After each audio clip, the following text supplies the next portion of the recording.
Oh, I made my way to my favorite example. You don't have to raise your hand, but if you can, if you raise it, I'll feel good about myself. How many people know Ayetel kürsi? Ayetel kürsi. The last example of the evening I want to share with you is Ayetel kürsi. Okay, we're going to recite it together. أعوذ بالله من الشيطان الرجيم. الله لا إله إلا هو الحي القيوم لا تأخذه سنة ولا نوم له ما في السماوات وما في الأرض من ذا الذي يشفع عنده إلا بإذنه يعلم ما بين أيديهم وما خلفهم ولا يحيطون بشيء من علمه إلا بما شاء وسع كرسيه السماوات والأرض وهو العلي العظيم. Ayatul Kursi is made up of 9 sentences. Ayatul Kursi has 9 sentences. I'll walk you through them. Allahu la ilaha illa huwa al-hayyul qayyum, number 1. La ta'khudhuhu sinatun wa la nawm, number 2. Lahu ma fis samawati wa ma fil ard, number 3. What's number 4? Man dha alladhi yashfa'u 'indahu illa bi idhnihi. That's number 4. يَعْلَمُ مَا بَيْنَ أَيْدِيهِمْ وَمَا خَلْفَهُم, number 5. Then, وَلَا يُحِيطُونَ بِشَيْءٍ مِّنْ عِلْمِهِ إِلَّا بِمَا شَاءَ, number 6. Then, وَسِعَ كُرْسِيُّهُ السَّمَاوَاتِ وَالْأَرْضِ, number 7. وَلَا يَؤُودُهُ حِفْظُهُمَا, number 8. وَهُوَ الْعَلِيُّ الْعَظِيمُ, number 9. 9 sentences. The first sentence is Allahu la ilaha illa huwa al-hayyul qayyum. It's a beautiful sentence which ends with 2 of Allah's names. What are those 2 names? Al-hayy, al-qayyum, the living and the source of all establishment. Everything stands and exists and is maintained because of Allah. What's incredible is that the last sentence, sentence number 1, has something in common with sentence number 9, which is وَهُوَ الْعَلِيُّ Azim. How many names of Allah in the last sentence? 2 names of Allah in the first sentence, 2 names of Allah in the last sentence. Okay. What's the second sentence? Before I go to the second sentence, let me tell you something about security. Security guards have a very hard job. You see those British guys that wear the funny hats at the towers? That can't smirk? It's a hard job. And one of the best jobs for college students. But if you get if you're in security, you have to sit in your booth. You have to stare at the CCTV for hours and hours. And does it move? It's the same picture. And you have to look at it for 12 hours, 8 hours. It's the most exciting thing you've ever done in your life. What tends to happen when you're guarding something? You tend to get sleepy. You tend to get tired. When you're guarding something, you tend to, so you'll see, of course you don't watch movies because you're very religious, but but in movies, they have these things called movies, and then sometimes they have an action movie, and the guy's trying to get inside a place, but it has a security guard, but the security guard is, so he grabs him, and he gets inside, because the security guard's getting sleepy, you understand? Okay.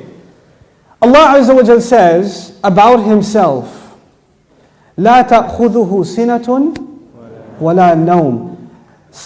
Drowsiness happens when you're tired. Your eyes start kind of closing a little bit. You're not sleeping, but you're kind of half sleeping like that guy over there. I'm kidding. But you're half sleeping. That's sina. And of course, what happens after that? What's the next step? No. First comes sina. Sina is like, when you go to Jumu'ah, and the khatib says, Inna alhamdulillah, alladhi nahmaduhu, nasta'in. Like that's sina. Okay? By the time he gets to, Ayyuhal ikhwatul kiram, that's known. Okay? That's known. Okay, so you know the difference between sina and known. Drowsiness and then sleep. Okay. This is the second sentence. The second sentence is, these are things that creation has. Creation gets tired and it starts getting drowsy and eventually it falls to sleep.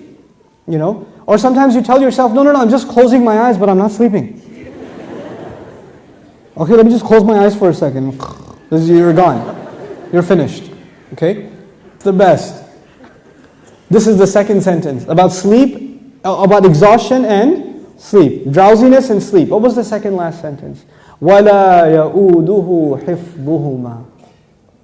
Guarding the skies and the earth does not exhaust Allah. When someone's exhausted, what do they get? Sina and Naum. The second sentence is actually connected to the second last sentence.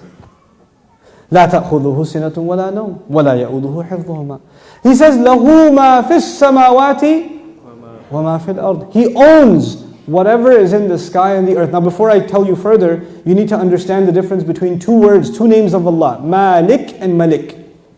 Two names of Allah, Malik and Malik. I hope I can explain this difference to you because it'll make you appreciate these ayat like nothing else. Malik is an owner. Malik is an owner. Malik, I already told you today, what is Malik? King. Is there a difference between a king and an owner? Yes. You are the owner of your pen, but you do not say, I am the royal sovereign of this ink pen. You don't do that. That doesn't make a lot of sense. You understand? Owners can be of small things. You can own a car, you can own a computer, you can own a phone, but you're not going to be the king of it. Kingdom is used for big things. Here's another problem. Ownership is about property. It's about property. But kingdom is not about, you're not the king over a tree or the king over a piece of land. You're the king over the people who live in that land. Kingdom is about controlling people. Ownership is about controlling objects. There's a difference. Now Allah says, لَهُ مَا فِي السَّمَاوَاتِ وَمَا فِي الْأَرْضِ. He owns whatever is in the skies and the earth. What is the ayah about? Ownership. The ayah is about ownership. And ownership, one thing about ownership, it's micro. So every single thing is owned by Allah. Okay. What's the third last sentence? Anyone remember? وَسِعَ كُرْسِيُّهُ السَّمَاوَاتِ وَالْأَرْضِ. His throne extends to the skies and the earth. When Allah talks about His throne, He's talking about His kingdom. One dimension of control is ownership. The other dimension is kingdom. Both completing the picture. Because if you're just an owner, you're not a king. And if you're just a king, you're not an owner. And by the way, let me tell you the difference also. Nowadays in some countries we have kings. You can be the king of an island. But does that mean you own everything in that island? No. Allah is the owner of all things and the king of all things. Both of them are necessary. Just because you own, and by the way, it could be that somebody owns all the property but they're not the king. Is that possible? They own the property but the king is someone else. So they have property ownership but somebody else has authority. Or somebody has authority and no property ownership. But Allah is Malik and He is Malik. The Malik part of Allah's attribute, لَهُ مَا فِي السَّمَاوَاتِ وَمَا فِي الْأَرْضِ. Third sentence. The kingdom of Allah, وَسِعَ كُرْسِيُّهُ السَّمَاوَاتِ وَالْأَرْضِ. Okay. What's the fourth sentence? Let's go back. Allahu la ilaha illa huwa al-hayyul qayyum. La ta'khudhuhu sinatun wa la nawm. Lahu ma fi as-samawati wa ma fi al-ard. What's next? Man dha alladhi yashfa'u 'indahu illa bi idhnihi. Let's understand this ayah first. Who will come and make shafa'ah with Allah except unless He gives permission? And Allah says nobody will come for you. Your uncle, your cousin, your dad, your mom, your boss. You're not going to come for you on judgment and say, Ya Allah, actually he's not going to happen on that day. We're good. Nowadays you can do that. They're with me, VIP pass, so you can go inside. No, not over there. There's no VIP ticket. Except, the only exception is if Allah gives permission. So this ayah is about nobody having any authority unless Allah gives it to them. Nobody will have any authority, and the only exception, and the word exception is important, the exception is if Allah gives it Two then. You clear about that? Yes. Okay. وَلَا يُحِيطُونَ بِشَيْءٍ مِّنْ عِلْمِهِ. They know nothing. They can control. They encircle nothing of His knowledge. إِلَّا, except بِمَا شَاءَ. The fourth sentence and the sixth sentence are both about a statement about Allah and the only exception. The statement was, nobody has authority to make a case except whoever Allah gives permission. They have no knowledge except whoever He wants to give knowledge to. Otherwise they know nothing. وَلَا يُحِيطُونَ بِشَيْءٍ مِّنْ عِلْمِهِ إِلَّا بِمَا شَاءَ. The fourth and the sixth sentence are correlated. The first and the ninth, the second and the eighth, the third and the seventh, the fourth and the sixth. What's left? Middle sentence? Yes. He says, يَعْلَمُ مَا بَيْنَ أَيْدِيهِمْ وَمَا خَلْفَهُمْ. Oh my God, He says He knows what is ahead of them and what is behind them.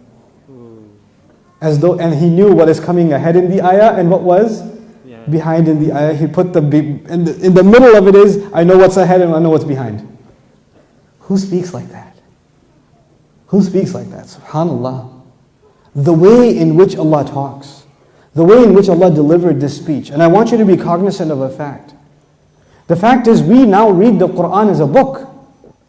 We read it as a text. We say sentence number 1, 2, 3, 4, 5, 6, 7, 8, 9. Did the Sahaba do that? Did the Rasul himself, sallallahu alayhi wasallam, says, look at sentence number 1 and sentence number 9 and 2 and 8 and 3 and 7? No, because he was just what?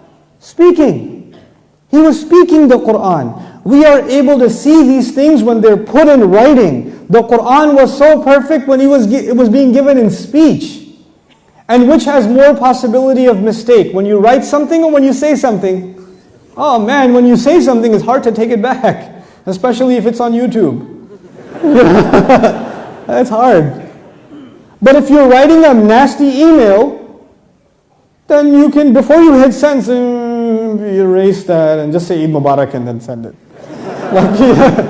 You have a chance to take it back. But when you're saying something, it's done. There's no room to edit. There's no room to fix. Allah Azza wa Jal revealed this Quran not in writing. He revealed it in speech. He revealed it in speech. You know, I've sat with linguists, non-Muslim linguists, and I've shared some of these things with them, and they refuse to believe that the Quran is spoken. They refuse to believe it. They say it has to be written.